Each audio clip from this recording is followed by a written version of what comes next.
Across all cultures, no weapon is more symbolic of warfare than the sword. The sword in the hand of a warrior, from the Roman gladius to the katana in Japan, is a symbol of both military strength and sheer prowess on the battlefield. It comes as no surprise, then, that the famous warriors from the Aztec Empire have their own brand of sword that represents their strength, and that would be the Macuahuitl sword. Though the weapon is famous for its depiction in the Aztec Empire, there are no authentic Macuahuitl swords left today. Luckily for us, organizations like the El Rancho de las Golondrinas Museum in Santa Fe, New Mexico, managed to recreate the weapon. This museum, in particular, was able to find the obsidian blades in archaeology digs in the southwestern United States. While their sword may not be the best representation, it acts as a guide for what the sword would look like and give a good sense of scale throughout this podcast. Along with the weapon's multi-purpose design and sheer lethality, the Macuahuitl sword acts as an object of dual symbolism, of the Aztecs' military dominance and for their eventual downfall to the Spanish conquistadors and their native allies. The first step in our historical journey of the Aztec and the Macuahuitl sword involves looking into the intricacies of its design and the purpose it served. The size of the weapon ranged between 70 to 80 centimeters, while having a minimum of 6 to 8 obsidian blades inserted on each side. There was a smaller version of the sword, which was only 50 centimeters long, with around 4 blades on each side.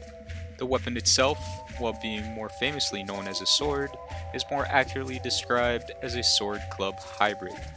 It is a popular belief among some historians that the club face of the Macuahuitl sword was used to knock out prospective targets being dragged back to a major Aztec settlement, and then the blades would be used to dismember the target for sacrifices.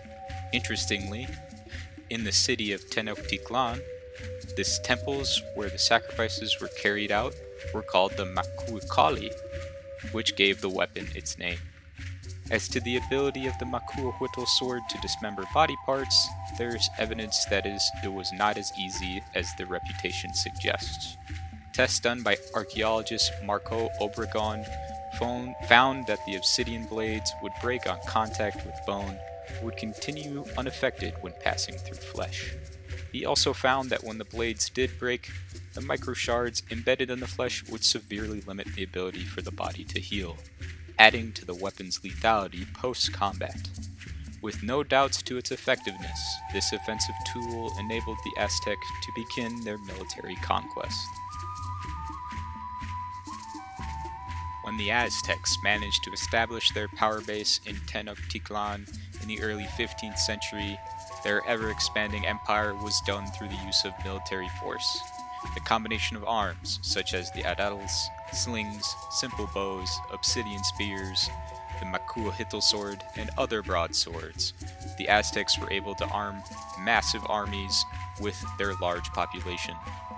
They were also accustomed to demanding troops from subjugated kingdoms as a form of tribute, and any misdeed by the subjugated nations led to brutal reprisal attacks by the Aztec army. The tactics of the Aztec military centered on a combined arms approach. At the beginning of a standard battle, which would typically start at dawn, the Aztec army would open with a projectile bombardment with their bows, slings, and darts. After ammunition was extinguished, assuming the enemy had extinguished their ammunition as well, the shock troops that had advanced under the bombardment would jump in to sweep up the remaining forces. The Macuahuitl sword was unmatched in close quarters combat, with its long reach eventually leading to other nations adopting the Aztec design or updating existing ones. Through sheer size of their forces, a good organization hierarchy, and destructive weaponry, the Aztec Empire was able to dominate central Mexico along with its alliance with the states of Texcoco and Tlacopan.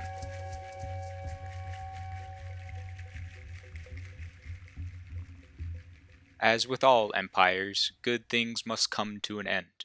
For the Aztecs, its end came in the form of the Spanish with their conquistadors in the early 16th century. When Hernan Cortes and his forces landed in 1519, it was only a matter of time before the conquistadors' true intentions and goals began to clash with the Aztec Empire. In the clashes that did occur up until Cortez's assault on Tenochtitlan in 1521, there was an apparent gap in strategy and weaponry between the two combatants. To start, the heavy plate and chainmail that the conquistador used offered adequate protection against the majority of the Aztec arsenal, while the obsidian blades were able to do damage if the shock troops managed to get in real close against the Spanish and their pikes. Along with that, the Spanish outranged and outgunned the Aztecs with muskets and cannonades brought on shore. There is also the fact that the Aztecs lacked experience and the organizational knowledge in order to defend against cavalry, which allowed mounted conquistadors to have a field day when they broke through enemy lines. This was then aided by the self-sustaining nature of the Spanish combined arms, which acted in tandem throughout a battle, as opposed to the barrage and charge the Aztecs practiced. All of this played a huge role in the Aztecs' defeat, but that doesn't mean they didn't see forms of success. In instances where they managed to catch the Spaniards off guard, such as in an ambush or within their own city walls, they were able to close the gap and use their close quarters weapons, like the Macuahuitl sword, to devastating effect.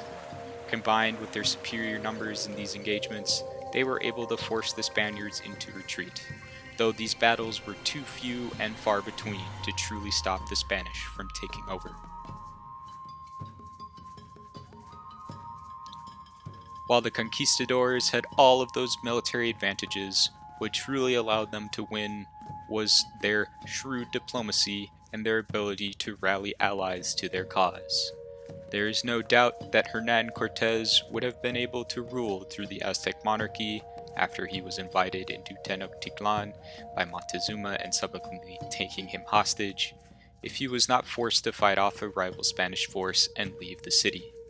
When he came back to the city to find his barracks under siege and then forced to retreat, he managed to win a decisive battle in the open at the Battle of Otumba, despite the heavy casualties he had suffered during his flight from the city. With the genius plan of allying with the native forces of Texaco, who would love to see the Aztecs fall, either because of poor treatment or through the prospect of power, the Spanish were able to subjugate the towns surrounding the city. The native force, many armed with the same weaponry that had either been faced or had been used by the Aztec forces, including the Macuahuitl, then brought an end to the Aztec Empire after a 90-day siege, with the city falling on August 13th, 1521. And like that, the Macuahuitl sword had been both the tool for the creation of an empire and the tool for the downfall of an empire.